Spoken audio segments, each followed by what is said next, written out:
يا ساعة الفضاء الرحيم الفسيح فبالله كم تستطيع.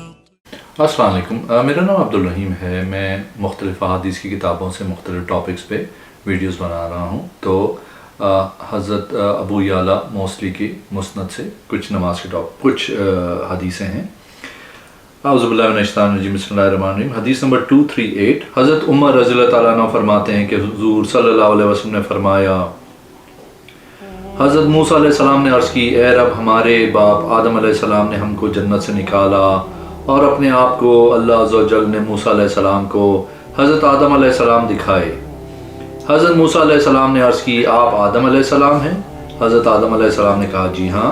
پھر حضرت موسیٰ علیہ السلام نے عرض کی، آپ میں اللہ عز و جل نے اپنی روح پھونکی، آپ کے لیے فرشتوں کو سجدہ کرنے کا حکم دیا، آپ کو تمام ناموں کے متعلق علم دیا. حضرت آدم علیہ السلام نے فرمایا، جی ہاں. تو حضرت موسیٰ علیہ السلام نے عرض کی، آپ کو کس نے ابھارا تھا کہ ہم کو جنت سے نکلوانے کے لیے اور اپنے آپ کو جنت سے نکلوانے پر؟ حضرت آدم علیہ السلام نے فرمایا، آپ کون ہیں؟ آپ نے عرض کی، میں موسیٰ ہوں. فرمایا، بنی اسرائیل والے موسیٰ جس کے ساتھ اللہ تعالیٰ نے پردے کے پیچھے کلام کیا، اس نے تیرے اور اپنے درمیان مخلوق کو واسطہ نہیں بنایا؟ عرض کی، جی ہاں.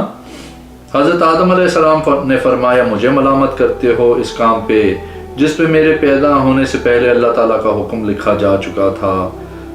حضور صلی اللہ علیہ وسلم نے فرمایا، اس وقت آدم علیہ السلام موسیٰ علیہ السلام پہ غالب آ گئے. ایک اور حدیث ہے، حدیث نمبر 242.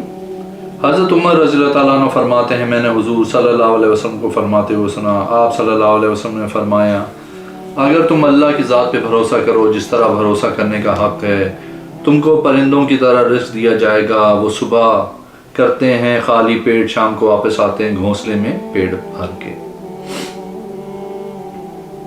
ایک اور حدیث، حدیث نمبر 243. حضرت وہب بن خولانی فرماتے ہیں، میں نے حضرت عمر رضی اللہ تعالیٰ عنہ کو فرماتے سنا. وہ فرماتے ہیں، میں نے حضور صلی اللہ علیہ وسلم کو فرماتے ہوئے سنا. آپ صلی اللہ علیہ وسلم نے فرمایا، ہر نشہ آور حرام ہے. ایک اور حدیث ہے 244. حضرت عقبہ بن عامر رضی اللہ تعالیٰ عنہ فرماتے ہیں کہ وہ حضور صلی اللہ علیہ وسلم کے ساتھ غزوہ تبوک میں نکلے. حضور صلی اللہ علیہ وسلم ایک دن بیٹھے ہوئے تھے اور اپنے صحابہ کے ساتھ گفتگو کر رہے تھے.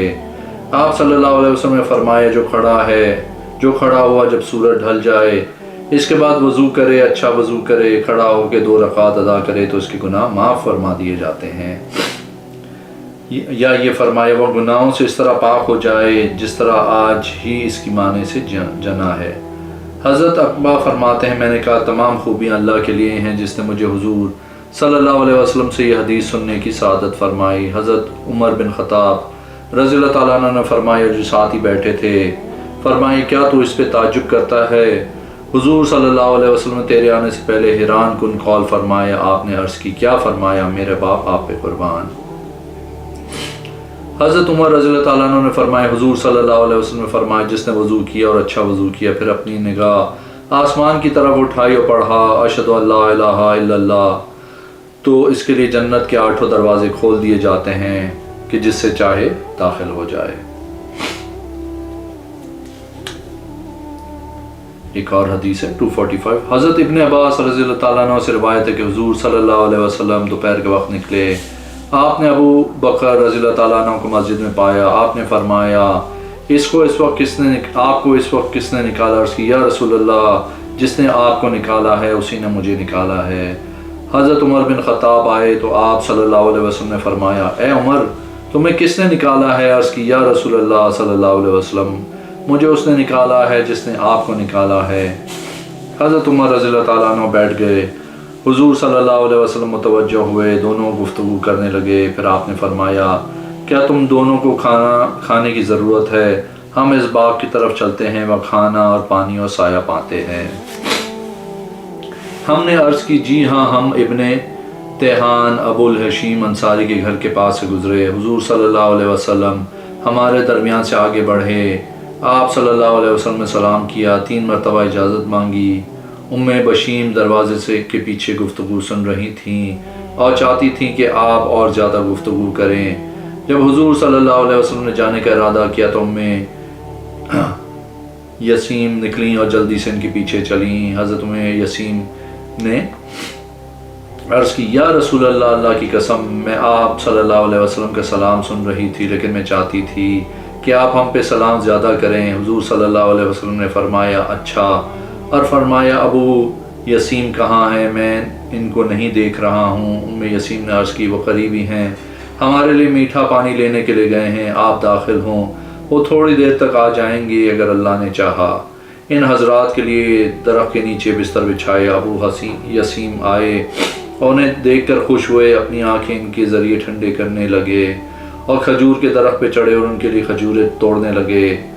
حضور صلی اللہ علیہ وسلم نے فرمایا، اے ابو یسیم کافی ہیں۔ ابو یسیم نے عرض کی، یا رسول اللہ صلی اللہ علیہ وسلم، آپ خشک اور تر کھائیں، پھر نیم نشتہ کھجوریں کھائیں گے۔ پھر ان کے پاس پانی لائے، ان حضرات نے نوش کیا۔ حضور صلی اللہ علیہ وسلم نے فرمایا، ان نعمتوں کے حق کے متعلق آپ سے پوچھا جائے گا۔ حضرت ابو یسیم اٹھے تاکہ ان کے لیے بکری ذبح کریں۔ حضور صلی اللہ علیہ وسلم نے فرمایا، دودھ دینے والی سے بچنا۔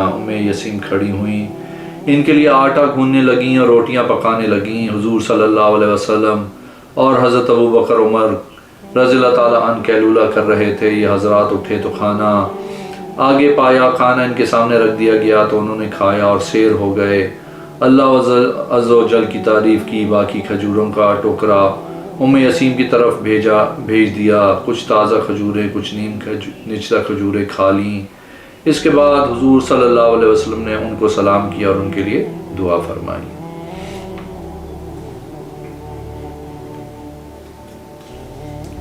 ایک اور حدیث ہے، حدیث نمبر 246۔ حضرت قاسم بن ابی قاسم السبائی قسطنطنیہ کے لشکر سے روایت کرتے ہیں، انہوں نے سنا حضرت عمر بن خطاب رضی اللہ تعالیٰ عنہ نے فرمایا، اے لوگوں، میں نے حضور صلی اللہ علیہ وسلم کو فرماتے ہوئے سنا ہے کہ جو اللہ اور آخرت کے دن پہ ایمان رکھتا ہے وہ اس دسترخوان پہ نہ بیٹھے جس میں شراب چلتی ہو۔ ایک اور حدیث ہے 247۔ حضرت فضالہ بن عبید رضی اللہ تعالیٰ عنہ فرماتے ہیں، میں نے حضرت عمر بن خطاب رضی اللہ تعالیٰ عنہ سے سنا کہ وہ رسول اللہ صلی اللہ علیہ وسلم کے حوالے سے بتا رہے تھے۔ آپ صلی اللہ علیہ وسلم نے ارشاد فرمایا، شہد 4 قسم کے ہیں، ایک وہ آدمی جس کا ایمان عمدہ ہو، دشمن سے اس کا واسطہ پڑے۔ شہداء 4 قسم کے ہیں، ایک وہ آدمی جس کا ایمان عمدہ ہو، دشمن سے اس کا واسطہ پڑے، بس اللہ کے وعدے کو سچ کر دکھائے یہاں تک کہ وہ شہید ہو جائے۔ اس آدمی کی طرف لوگ قیامت کے دن اپنی آنکھیں اٹھا کر دیکھیں گے۔ آپ صلی اللہ علیہ وسلم نے خود اپنا سر انور اٹھائے یہاں تک کہ آپ صلی اللہ علیہ وسلم کی سر سے ٹوپی گر گئی۔ راوی حدیث بیان کرتے ہیں، میں نہیں جانتا کہ حضرت عمر رضی اللہ تعالیٰ عنہ کی ٹوپی گری یا سرکار دو عالم صلی اللہ علیہ وسلم کی۔ دوسرا، ایک وہ بندہ مومن جو عمدہ ایمان لائے یہاں تک کہ اس کا واسطہ دشمن سے ہو، بس اسے محسوس ہو کہ اس کے جسم میں کانٹا چبو دیا گیا، اچانک تیر آیا، بس وہ شہید ہو گیا، وہ دوسرے درجے میں ہوگا۔ تیسرا، وہ بندہ مومن جس کے اعمال اچھے اور برے ہوں، دشمن سے اس کا واسطہ پڑے، اللہ کے وعدے کو سچ کر دکھایا یہاں تک کہ وہ شہید ہو گیا، وہ تیسرے درجے میں ہوگا۔ چوتھا، ایک بندہ مومن جس نے اپنی جان پہ ظلم کیا، دشمن سے اس کا واسطہ پڑا، اللہ کے وعدے کو سچ کر دکھایا یہاں تک کہ وہ شہید ہو گیا، وہ چوتھے درجے میں گیا۔ ایک اور حدیث ہے 248۔ حضرت عمر رضی اللہ تعالیٰ عنہ فرماتے ہیں، رسول پاک صلی اللہ علیہ وسلم نے فرمایا، جس نے مجاہد کے سر پہ سایہ کیا، اللہ اس کے سر پہ سایہ کرے گا قیامت کے دن۔ جس نے اس کی راہ میں سامان تیار کیا، اللہ اس کو اجر دے گا۔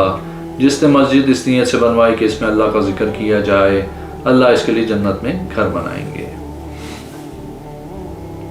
ایک اور حدیث ہے، حدیث نمبر 249۔ حضرت عمر رضی اللہ تعالیٰ عنہ فرماتے، میں نے عرض کی، یا رسول اللہ صلی اللہ علیہ وسلم، میں نے نظر مانی تھی زمانہ جہالیت میں، پھر مجھے اسلام کی توفیق ملی۔ آپ صلی اللہ علیہ وسلم نے فرمایا، اپنی نظر کو پورا کر لو۔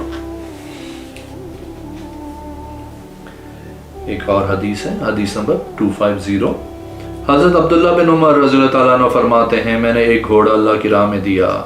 ہمارا طریقہ یہ تھا کہ جب ہم گھوڑا اللہ کی راہ میں دیتے تو اس کو حضور صلی اللہ علیہ وسلم کی بارگاہ میں لے کے آتے تھے، ہم آپ صلی اللہ علیہ وسلم کو دیتے، آپ صلی اللہ علیہ وسلم اس کو وہاں رکھتے جس طرح اللہ نے رکھنے کا حکم دیا۔ میں گھوڑا لے کے آپ صلی اللہ علیہ وسلم کی بارگاہ میں آیا اور میں نے آپ صلی اللہ علیہ وسلم کو دیا۔ آپ صلی اللہ علیہ وسلم نے ایک صحابی کو دیا۔ میں ایک دن اس کو بازار میں فروخت کرتے دیکھا، میں نے ارادہ کیا اس کو خرید لوں۔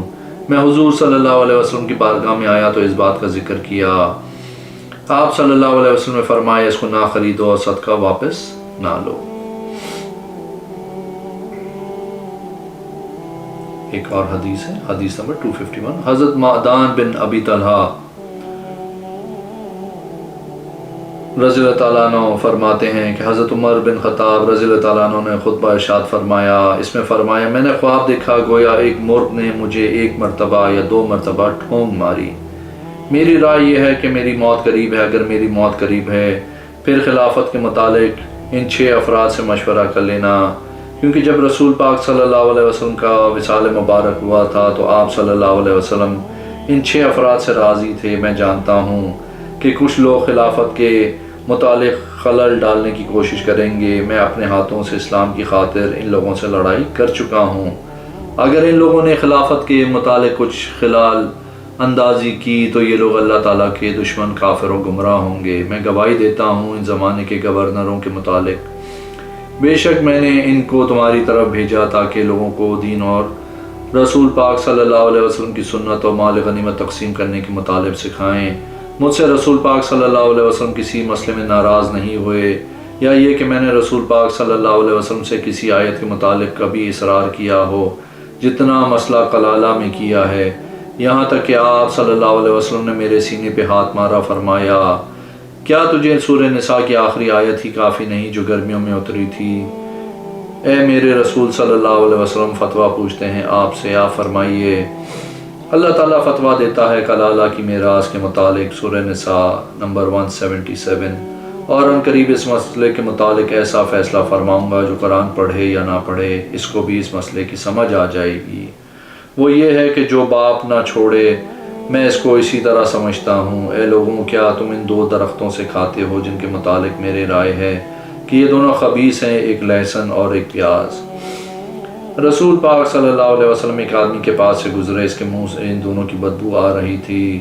آپ صلی اللہ علیہ وسلم نے اس کو جنت البقیع کی طرف نکال دیا اور جس نے ضروری کھانا ہے ان دونوں کو وہ پکا کے کھائے۔ ایک اور حدیث ہے 252۔ حضرت عمر رضی اللہ تعالیٰ عنہ فرماتے ہیں کہ حضور صلی اللہ علیہ وسلم نے فرمایا جب رات آئے اور دن ڈھل جائے اور سورج غروب ہو جائے تو روزہ دار افطار کر لے۔ ایک اور حدیث ہے، حدیث نمبر 253۔ حضرت ابو ہریرہ رضی اللہ تعالیٰ عنہ سے روایت ہے، ہم حضرت عمر بن خطاب رضی اللہ تعالیٰ عنہ کے پاس تھے، آپ لوگوں کو جمعے کا خطبہ دے رہے تھے۔ اچانک حضرت عثمان بن عفان مسجد میں داخل ہوئے۔ حضرت عمر رضی اللہ تعالیٰ عنہ نے ان پہ تعریف کی اور فرمایا ان لوگوں کا کیا حال ہے کہ جو اذان کے پیچھے رہ جاتے ہیں۔ حضرت عثمان رضی اللہ تعالیٰ عنہ نے عرض کی، اے امیر المومنین، میں نے جس وقت اذان سنی اس وقت کوئی اضافی کام نہیں کیا سوائے اس کے کہ میں نے وضو کیا، پھر میں چلا آیا۔ حضرت عمر رضی اللہ تعالیٰ عنہ نے فرمایا اچھا آپ نے صرف وضو کیا، کیا آپ نے حضور صلی اللہ علیہ وسلم سے سنا نہیں کہ جب تم میں سے کوئی جمعے کے لیے آئے تو غسل کر کے آئے؟